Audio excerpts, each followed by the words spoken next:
बही खाता तथा लेखाशास्त्र कक्षा 12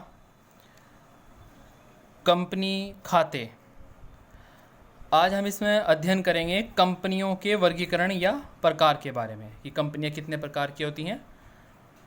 सबसे पहला हेडिंग जो इसमें है, निर्माण विधि के आधार पर। निर्माण विधि के आधार पर कंपनियों को निम्नलिखित 3 भागों में बांटा जा सकता है। नंबर 1, राजाज्ञा निर्मित कंपनी, मतलब राज्य सरकार द्वारा आज्ञा प्राप्त। नंबर 2, वैधानिक कंपनी। नंबर 3, समामेलित या पंजीकृत कंपनी। ये हम इसमें पढ़ेंगे। तो सबसे पहले निर्माण विधि के आधार पर 3 प्रकार की कंपनियों में राजाज्ञा द्वारा निर्मित कंपनी। जब किसी कंपनी का निर्माण किसी राज्य सरकार के आदेश के द्वारा होता है, उसे राजाज्ञा द्वारा निर्मित कंपनी कहते हैं। जैसे bank of England, east India company, ये हमारी उस समय की कंपनियां थी जब हमारा देश आज़ाद नहीं हुआ था। दूसरी आती है वैधानिक कंपनी। जब किसी देश की संसद या अथवा विधान सभा के द्वारा विशेष अधिनियम के द्वारा किसी कंपनी की स्थापना की जाती है, मतलब संसद से पारित हो या किसी विधान के द्वारा उसका निर्माण हो, तो ऐसी कंपनी वैधानिक कंपनी कहलाती है या विधान के द्वारा निर्मित कंपनी कहलाती है। इसके साथ में लिमिटेड शब्द का प्रयोग नहीं किया जाता, जैसे भारतीय reserve bank, state bank of India और भारतीय जीवन बीमा निगम आदि। तीसरा इसमें आता है समामेलित या पंजीकृत कंपनी अर्थात रजिस्टर्ड कंपनी। भारत में जिन कंपनियों का समामेलन पंजीकरण अधिनियम 2013 या पूर्व के किसी कंपनी अधिनियम के अंतर्गत होता है, तो उन्हें समामेलित या पंजीकृत कंपनी कहते हैं। ये तो था हमारा निर्माण विधि के आधार पर। अब दूसरा हेडिंग हमारा आता है सदस्यों के दायित्व के आधार पर, अर्थात जो सदस्य होते हैं उनके दायित्व के आधार पर कंपनियां कितने प्रकार की होती है। सीमित दायित्व वाली कंपनी। सीमित दायित्व वाली कंपनी के कुछ भाग हैं, उस पर हम चर्चा करेंगे।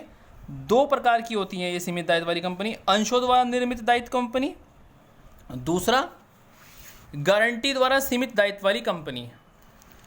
इसके बाद पहले हम चर्चा करेंगे अंशों द्वारा सीमित। इन कंपनियों में प्रत्येक अंशधारी, एक अंशधारी ने जितने अंश क्रय किए हुए हैं, लिए हुए हैं, उसके आधार पर जो रकम उसको भुगतान करनी है, उसके आधार पर ही उसका दायित्व तय होता है। जैसे उदाहरण के लिए मान लेते हैं कि यदि किसी अंशधारी ने एक 10 रुपये वाला अंश लिया है और उस पर उसने 4 रुपये दिए हैं, तो 6 रुपये भी उसे देने बाकी हैं, अर्थात उसका दायित्व सीमित है।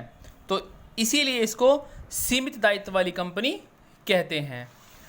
दूसरे हेडिंग पर आते हैं इसके, गारंटी द्वारा सीमित दायित्व वाली कंपनी। ऐसी कंपनी की विशेषता ये होती है कि जो सदस्यों का दायित्व उसके पार्षद सीमा नियम के अधीन होता है। जो सीमा नियम तय करती है वहीं तक ही उसका दायित्व अधीन सीमित होता है। उसके सदस्यों ने पार्षद सीमा नियम में कंपनी का समापन होने पर कंपनी की संपत्ति में से देना स्वीकार किया जाता है। यदि किसी प्रकार की कोई समस्या उत्पन्न होती है तो उसमें कंपनी की संपत्ति में से देना स्वीकार किया जाता है उसके दायित्वों का भुगतान। प्राय ऐसी कंपनी की स्थापना वैसे लाभ कमाने के उद्देश्य से न होकर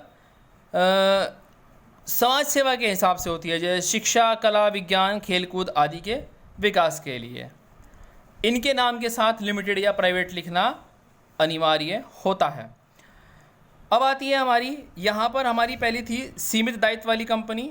अब इसके बाद हम पढ़ेंगे असीमित दायित्व वाली कंपनी। इस प्रकार की कंपनियाँ बहुत ही कम पाई जाती हैं। इन कंपनियों में सदस्यों का दायित्व बहुत असीमित होता है।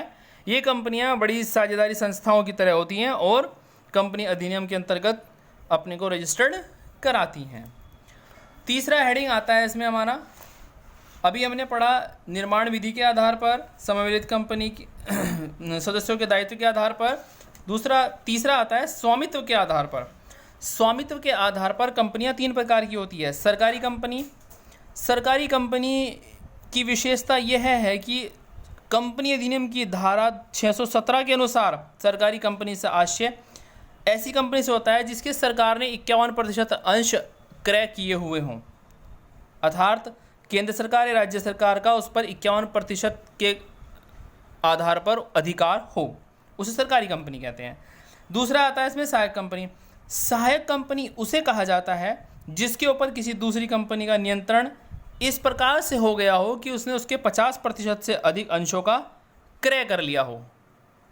50% अंश क्रय करते ही उसका पूरा अधिकार, उसका नियंत्रण हो जाता है, तो इस प्रकार की कंपनी सहायक कंपनी कहलाती है।